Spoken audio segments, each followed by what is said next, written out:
there's a crazy situation happening, right? They have people that don't believe the Bible because they mistake the context of things to suit what they want to believe or how they want to believe in something.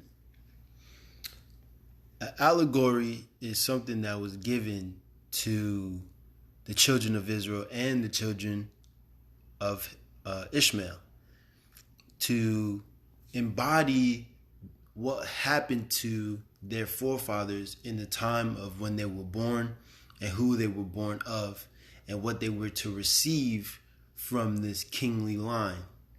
It's the same thing when it comes to, the time of, Pac or the time of Malcolm X. We don't talk about the wicked stuff that they do. We don't talk about where their graves are at. We just talk about the good things that they've done, right? This is the same thing they do in the scriptures. If you go, and you look at, the 12th century or the 13th century, when you're looking at those centuries,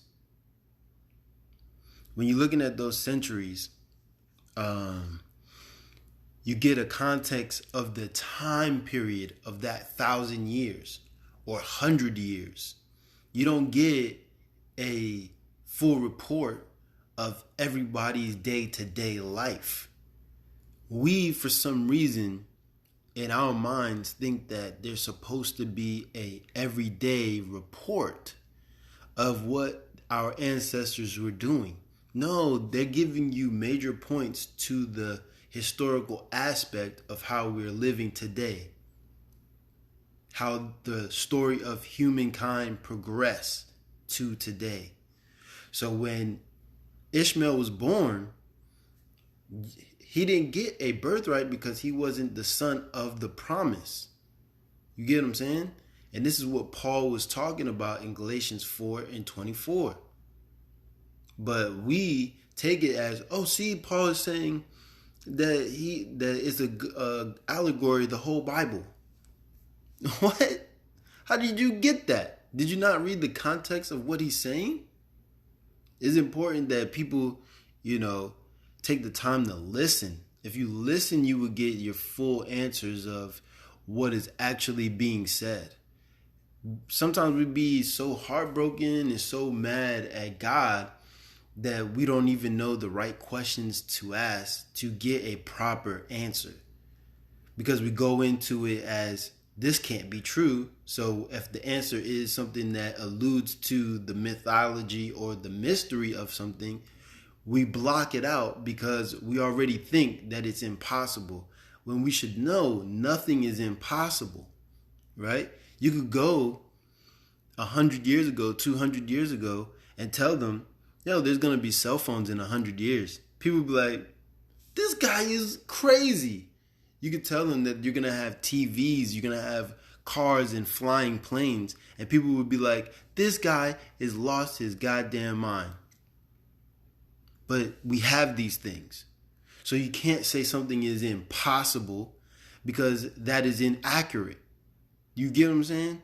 So when they're talking about mysterious things or mystical things in the past, it's because you don't have the contextual apparatus in your brain to figure out how did they figure out the future.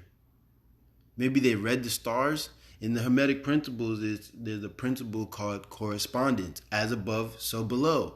Meaning the stars give you a game plan or a mapping of human history or human interaction or human endeavors, if you know how to read them properly. Scriptures would tell you, he gave us the sun, the moon, and the stars for signs. But we don't believe in those signs. We just call it witchcraft and say astrology and astronomy is witchcraft. We are cutting ourselves off at the legs when we do these things. Name one thing that is impossible with God. Maybe I got to go over it because in the Nag Hammadi text and also in the Kabbalion, it tells you that that God, is the totality of everything. You could call it he, she, whatever you want to call it. You could call it Allah, you could call it Yahweh, you could call it Ahaya, you call it whatever you want. It is the totality of everything, from plants to the stars to the moon to the earth itself. Everything is in infinity, is infinite. There's nothing outside of it to tell you what it is. This is what God is. God is not no guy sitting on a chair. When it tells you that about making the earth a footstool, or he sits at the right hand of God, it's talking about the brain. It's talking about within the mind. It's talking about the pineal gland, the subconscious, and the conscience. There's 3 of them within your own mind. 3. If you don't know how to interact with it, or how to govern it, or even what it is that your mind is doing when you're paying attention to things or thinking about things, you will take these stories out of context. You have to get the totality of everything. I put this together and I asked this the other day, which nobody answered it. When we left Egypt, it says that we spoiled Egypt. Does anybody only think that just means that we took gold and silver? No, we took books, knowledge, understanding from Egypt. It came from Abraham anyway. Zion Lex tells you this, that the Egyptians learned from the Sumerians. Abraham came from Ur of Chaldees. When you read the Lost Book of Enki, the Umm Elish, the book of the Gilgamesh, Epics of Gilgamesh, read those books. They're telling you the same exact story that Moses is telling you, because it tells you Moses was a learned man. He studied. He knew these things. I mean, like, we relegate our knowledge and understanding to just one book with 66 chapters, 66 books, or 80 books with the Apocrypha, and think we know it all. No. You got to get the other books. You have to get the wisdom and understanding of everything. They correlate to each other. It says out of the mouth of what? 2 witnesses. It's not just saying within the Bible. It's saying within the world. 2 witnesses within the world. You hear somebody over here say something and somebody else say it over here, and they don't know, have no ties to each other. Obviously, it's the truth. Enki tells you that he told I can't remember his name, but it's the same character as Noah to build an ark, because Enlil was gonna flood the earth to destroy man. But we keep on harping on the Bible's not real. The Bible's not real. You don't know what's real or not because you don't know what the hell's in front of your fucking face anyway. You don't even know what you're reading to know if it's real or not.